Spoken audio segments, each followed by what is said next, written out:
Jass, most notably known as Jass. With a whopping 2 million followers on Instagram and almost 2 million subscribers on YouTube, he is a force to be reckoned with in the IRL YouTube hooper community. Coming from doing trick shots, jelly fam layups, and crazy spinneroos on Instagram, which granted him a whole bunch of popularity and notoriety, he decided to transfer over to YouTube to prove that he is actually a hooper as well. How's that going, you may ask? Well, let me just tell you this. This nigga is a hooper. This guy can hoop. He is a beast. He is a playmaking sharpshooter who's capable of doing everything on offense. He can dribble, pass, shoot, and finish, and all while making it look sexy.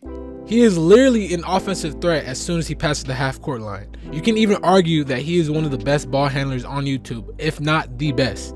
I think the question that everybody wants to know, how do you stop Jass? Let's find out. Follow me. Jass is one of the most flashiest guards I've seen on YouTube, in my opinion. This flashiness comes from his showtime handles, his circus layups, and his no-look passes. His game is honestly something to see. Once you start watching Jass in a 1v1, a 2v2, a 3v3, or even a 5v5 video, you cannot help but just to watch his game. His offensive presence is something to watch, and once you start watching it, you just can't stop watching.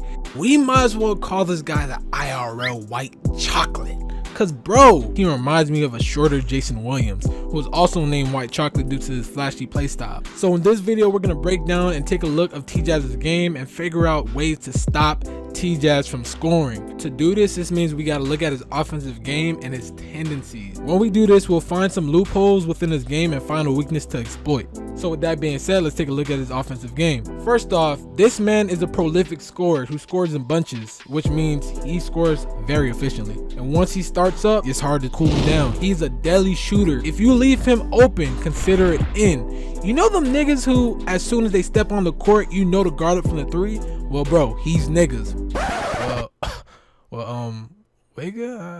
I don't know. Stop it. Get some help. I don't know what to call. Bro, just run him off the three-point line. The nigga can shoot, like, really good. And he catches fire real quickly from the three-point line. Despite popular belief, I think if this was 2K, he'd have the sharp takeover. Comment down below, what do you think he'll have? A playmaking, a slashing, or a shot creating?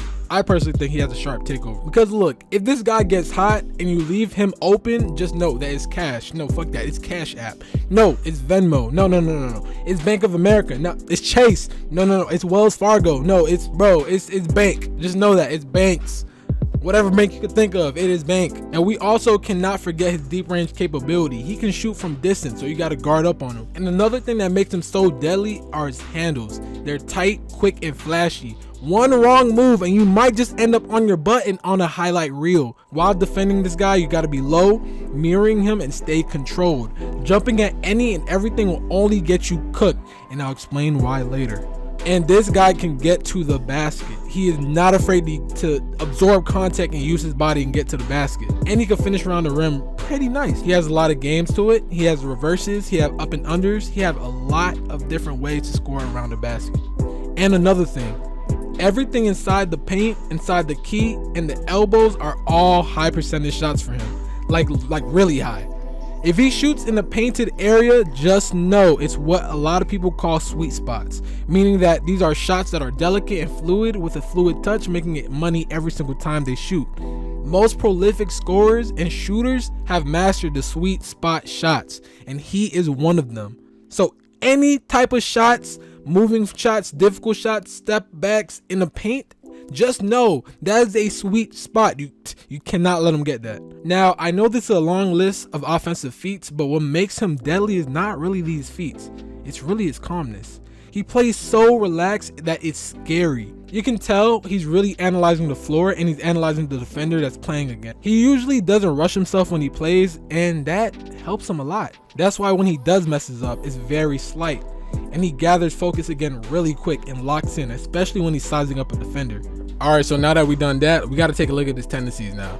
It was kind of hard trying to find his tendencies, mainly because he has a lot of mix-up combos. And then I realized something. I was like, wait, he has something real common through most of his clips. So then I'm like, wait, hold up. This is not that bad. It's pretty simple. Huh. He has variations of size ups such as the tween, the tween cross tween, the double behind the back, the double cross, figure eights, and really he has so much size ups, but none of that really matters. His game really consists of constant fakes and hesitations, meaning guys, do not jump. His favorite move is the hezi shot fake. With this move, he does a hesitation into a shot fake and he slowly brings his opposite hand closer and closer to the ball side hand. So what this means is you got to pay attention to his hands. And another thing that I peeped too, he likes to shoot the ball off dribble. Yes, we all know that, but he likes to shoot from his right side, meaning that he likes to shoot off dribble shots from his right side, and that will be in his right hand. You get me? So when it's off dribble for him to actually shoot the ball, usually it's not coming from the left. He will shoot it from the left side. I'm not saying he won't. He is a prolific scorer. He can actually score the ball. He's very crafty, but he usually scores from the right side, so keep that in mind. So guys, the reason why I highlighted the hesitation shot fake is because this move is killer. It actually sets up so many ways besides him actually hesitating into a shot. Look, when he hesitates, he can either shoot in a spot that he currently is at, or he can go the same way that he's hesitating with the, whatever ball side hand he's hesitating with, or he can cross to the other side or do a whole step back. So going through film, I noticed a lot of things. He killed a lot of people with the hezi.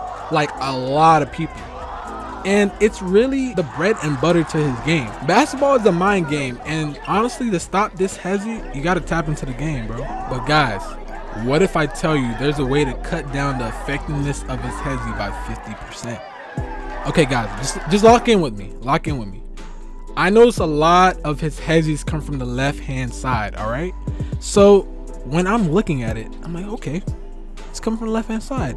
So bet what he does, and I guess he does this mindlessly because it gets people a lot. So if it's working, why stop it?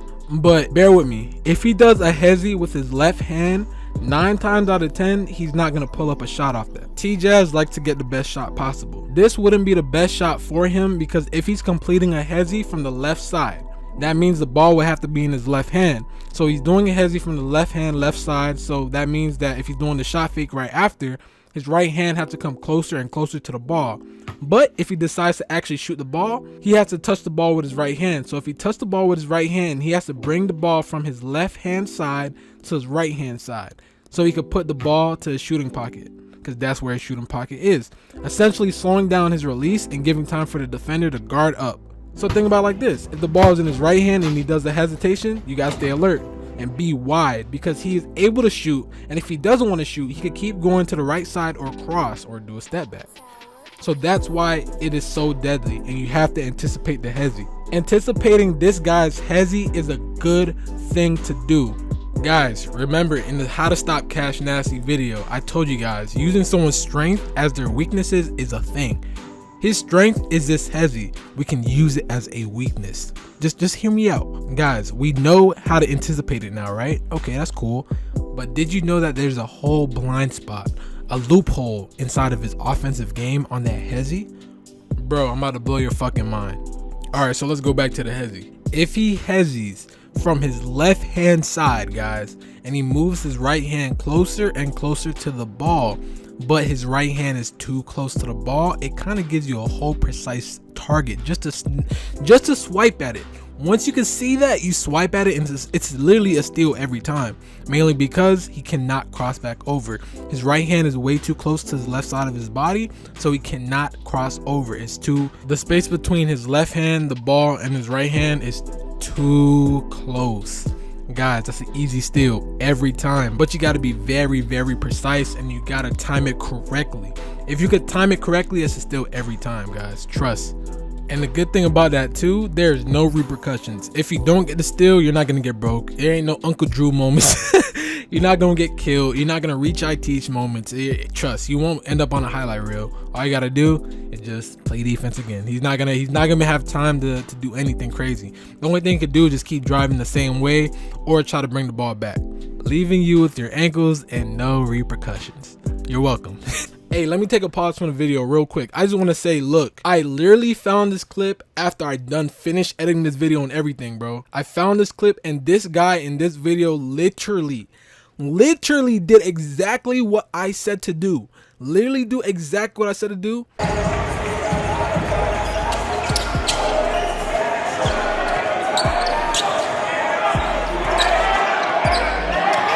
The guy is such an elite defender that he's seen the precise moment to actually steal the ball. I'm telling you guys, it's there. I mean, know what I'm talking about, bro. Yo, I'm starting to get nasty with this analysis, bro.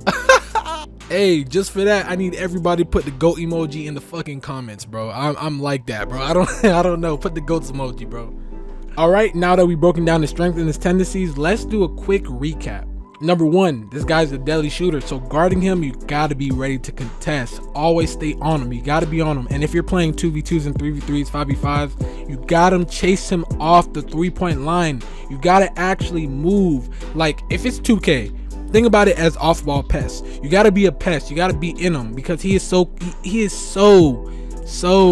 conserved and so calm. You can't let him be calm. You gotta actually annoy him. If you annoy him, it'll kind of throw off his game. Try to get in his head. You gotta stay low, stay composed, and do not jump while playing him unless you know he's gonna shoot the ball, because his hezzies and his fakes, trust, that will put you on his highlight reel and give him easy shots every single time. So please, even if he does get inside or if you get beat and you're trying to recover, just stay under control, my guy. Look, it's either he's gonna finish with an up and under or he's gonna do a pump and have you fucking flying, jumping like a kangaroo. Or he even might just try to break you with a snatchback and have you sliding like it's roll bounce or some shit.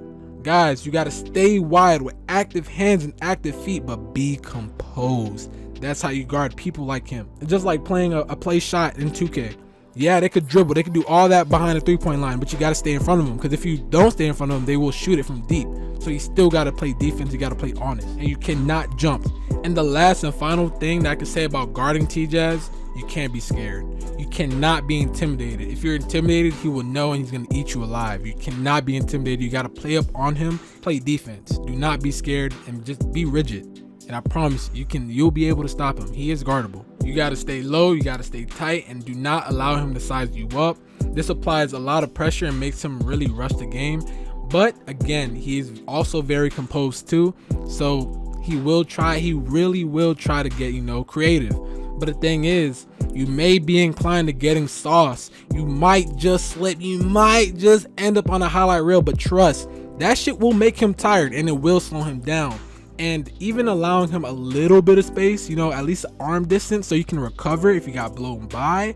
If you're slower, you can do that. But you got to make sure you're still rigid, active hands and active feet, and you just got to play solid defense. And use all the tips that I went through on this whole video. And bro, if you're playing anyone like T-Jazz, I promise you'll find yourself locking them down or just playing way better defense against them. Now, with that being said, this concludes my T-Jazz analysis video, bro. This is the how to stop series. If you guys enjoyed, make sure you leave a like, comment, subscribe for new. Let me know down in the description who you want next.